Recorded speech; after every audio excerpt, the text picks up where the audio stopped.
Christophe. Bonjour. Vous venez de sortir le deuxième tome des aventures de Bruce Coventry, Tout à qui fait. est pilote automobile, qui mène des enquêtes. Évidemment, on est obligé de penser à Jean Graton et à Michel Vaillant. Mais vous, par contre, vous avez pris le contre-pied de ce héros, c'est bien ça?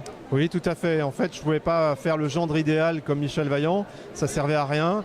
Mais j'ai été nourri aux histoires de Michel Vaillant plus petit dans le journal Tintin, donc ça m'a forcément influencé. Alors c'est une parodie ou c'est quelque C'est pas chose... une parodie, hein. Je me suis inspiré d'un fait divers et mon héros est un coureur automobile, certes, mais il devient aussi voleur de voitures de prestige.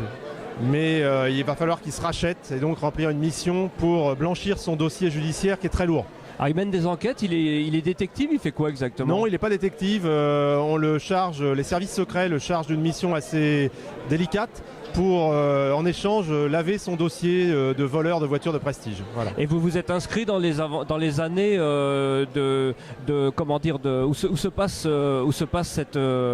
cette BD là, c'est-à-dire des années 70, des 80. Années 70 aux années 90. Voilà. Et vous vous êtes renseigné là-dessus, vous aviez des bases de données, comment vous avez travaillé? Oui, j'ai beaucoup de documentation et j'ai beaucoup d'amis qui sont très férus de sport automobile de ces années-là, donc j'ai une documentation assez importante.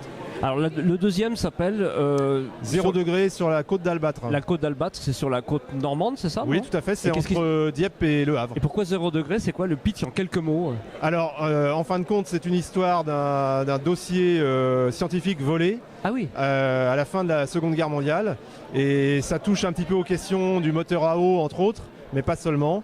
Et mon héros va se trouver mêlé à cette histoire malgré lui. Ah oh, d'accord. Déjà un troisième tome en préparation, ça va continuer cette série? Oui, absolument. Et là, on va le retrouver à Venise pour une autre affaire délicate. Oh d'accord, ça m'intéresse doublement. Merci à vous, je vous souhaite un bon salon. Il y a un monde fou ici à Bassillac. Je vous souhaite un très bon salon et bonne dédicace. Merci à vous, Christophe.